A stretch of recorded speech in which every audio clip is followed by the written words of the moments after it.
शुक्रवार शेष होईछि स्नान पूर्णमी। चतुर्धा मूर्ति विजे होईछंती अणबसर पिंडी को। भक्त माने सिंहद्वार पटिदियों को दर्शन करुछंती।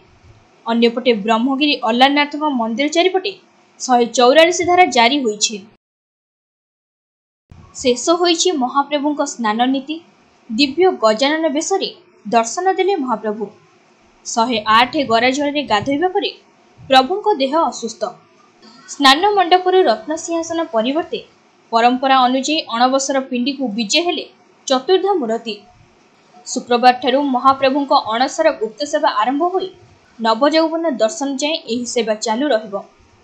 एही 15 दिन भक्तଙ୍କ भिड़ जमे पुरी ब्रह्मगिरी स्थित अल्लारनाथଙ୍କ निकटरे। मात्र कोरोना महामारी प्रभाव रे भक्तଙ୍କୁ अल्लारनाथଙ୍କୁ दर्शन करिबार सुजोग मिली पारि नाही। मंदिर चतुर्पार्श्व 144 धारा जारी कराଯାଇଛି, जेउथिपई केवल सेवायतक व्यतीत साधारण भक्तଙ୍କୁ मंदिर बारण कराଯାଇଛି।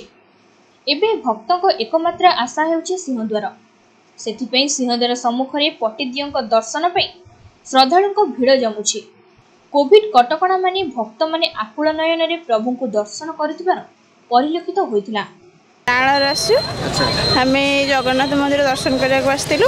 आम भी तुलसी पत्र भी आनीचु, से आम बहुत धन्य हो जगन्नाथ मंदिर बसिकी दुख जनइलु। प्रभु आम दुख शुणे। मोर स्नान पूर्णमी पर भगवान अणसर पिंडी रे रहती। से समय आमको पटी रूप प्रभु दर्शन दियंती। आम एथरक कोविड कटकणा जो मंदिर बाहर दर्शन करचु पतित पावन को। सेठू पटिदियों को ही सही भगवान को सही रूप आम आत्मार सही ये आसूची सही भावना से भक्ति बल आम दर्शन पाचु। यही 15 दिन भितर केमती भगवान पुनर्दर्शन देला बेलू एक महामारी दूर हो जाऊ दुनिया एतिक प्रार्थना। कोरोना महामारी रे साधारण भक्तटीए प्रभु को दर्शन करी तार दुख जणाई फेरी जाउछि। प्रभु को कृपा भिक्षा करी भक्त हेउछि भाव विह्वल।